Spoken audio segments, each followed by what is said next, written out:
Welcome back to your class in Organization and Management. In this video, we're going to study Chapter 3, which is about planning. We're going to be talking about the definition and nature of planning, the types of plans, planning at different levels in the firm, planning techniques and tools, application of planning tools and techniques, and also decision making. What do we expect? Content standard. The learners have an understanding of the importance of planning concepts in business success. Performance standard. The learner shall be able to formulate effective plans for a specific business endeavor. Learning competencies. The learners discuss the nature of planning, compare and contrast the different types of plans, describe planning at different levels in the firm, apply appropriate planning techniques and tools, and formulate a decision from several alternatives. Now let's move on to the lesson proper. Planning is a basic management function involving formulation of one or more detailed plans to achieve optimum balance of needs or demands with the available resources. We also have several types of plans because planning is one of the four functions of management. If you remember in the previous videos, it was discussed. And planning allows a manager to develop and implement strategic action and they are aimed at reaching organizational goals. Now, let's look into the different types of plans. There are three major types of planning, which includes strategic planning, tactical planning, and operational planning. Strategic planning is defined as the systematic process of envisioning a desired future and translating this vision into broadly defined goals or objectives and a sequence of steps to achieve them. In contrast to long term planning, which begins with the current status and lays down a path to meet estimated future needs, strategic planning begins with the desired end. What do you want to happen in the end? And then you work backward to the current status. At every stage of long range planning, the planner would ask, what must be done here to reach the next level or a higher level or the next stage? At every stage of strategic planning, the planner asks, what must be done at the previous stage to reach here? So they work on different ways. Also, in contrast to technical planning, because technical planning focuses on achieving narrowly defined interim objectives with predetermined means, strategic planning looks at the wider picture.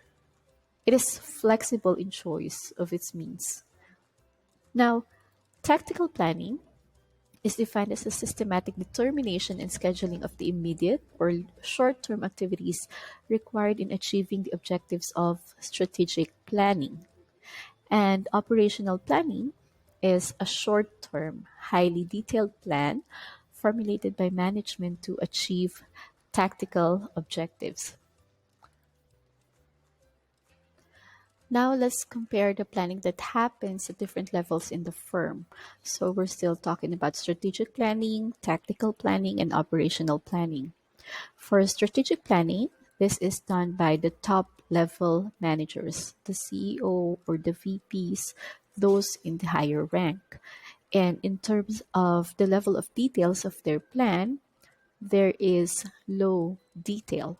They set what they want to happen or the goals of the organization, and it doesn't have a lot of details.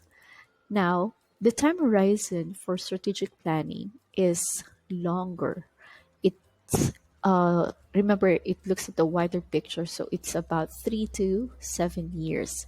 So if you're a CEO, you might think of how you want your business to be in 7 years or in 5 years, and then you set that plan.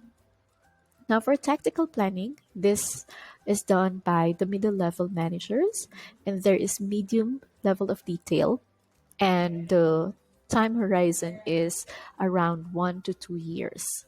So compared to strategic planning, which are done by top level managers, these are done by the middle level managers, and it has more details compared to the plans made by the officers or the people in the higher rank, and the time covered by the plan is shorter compared to strategic planning.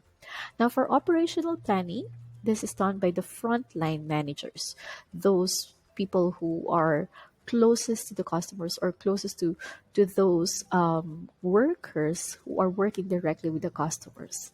And the level of detail is high, and the time horizon is short.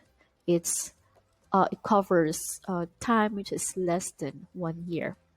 Again, strategic planning is done by top level managers with low level of detail, and the time horizon is about 3 to 7 years. For tactical planning, it is done by middle level managers. The level of detail is medium, though it has more details than compared to the strategic plan, but fewer details than operational planning. And then the coverage of the plan is about 1 to 2 years. Now, for operational planning, this is done by frontline managers with high level of details, and the coverage of the plan is about less than 1 year. Now, let's look into some planning techniques and tools. These are just some of them. You have the simple frequency count, the flow chart, the Gantt charts, the activity network diagram, and the plan, do, check, act, or the PDCA cycle. We're The first one is the simple frequency count. It is a measure of the number of times that an event occurs. So in this example, this is the frequency count of the age of senior high school students. You have here in this column the age 15 years old, 16, 17, 18, 19, and then 20 and above. And then the frequency, that means that there are 9 senior high school students whose age is 15. There are 17 students who are 16 years old, and so on and so forth. We're going to have a separate video on how to make a simple frequency count. The next one is the flow chart. It is a pictorial summary of the decisions and flows that make up a procedure or process from beginning to end. I'm sure you're familiar with a flow chart, and this is an example of a flow chart. One of the tools of quality, a flowchart shows how an entire system functions and where error and wastes occur.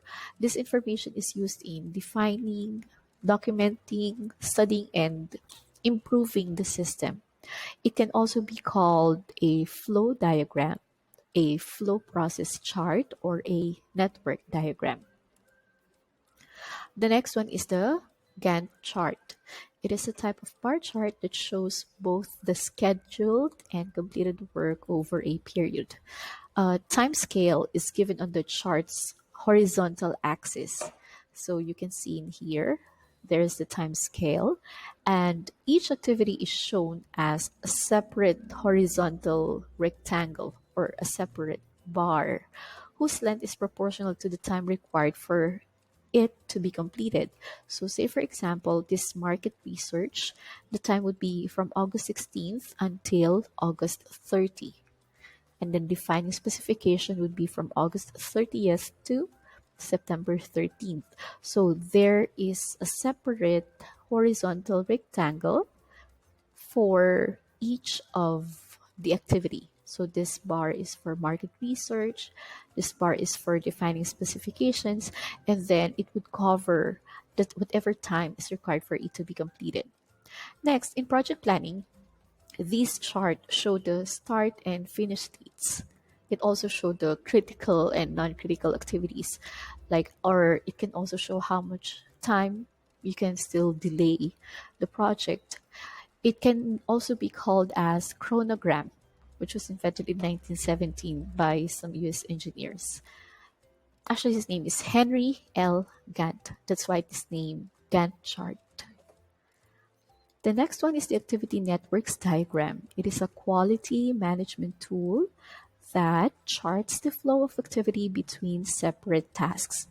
It graphically displays interdependent relationships between groups, steps, and tasks as they all impact a project. We use bubbles, boxes, and arrows to show these activities and how they are linked to each other. This is also can also be called a project network or a process map. And you have finally the PDCA cycle or the plan, do, check, act. It is a four-step problem-solving iterative technique used to improve business processes.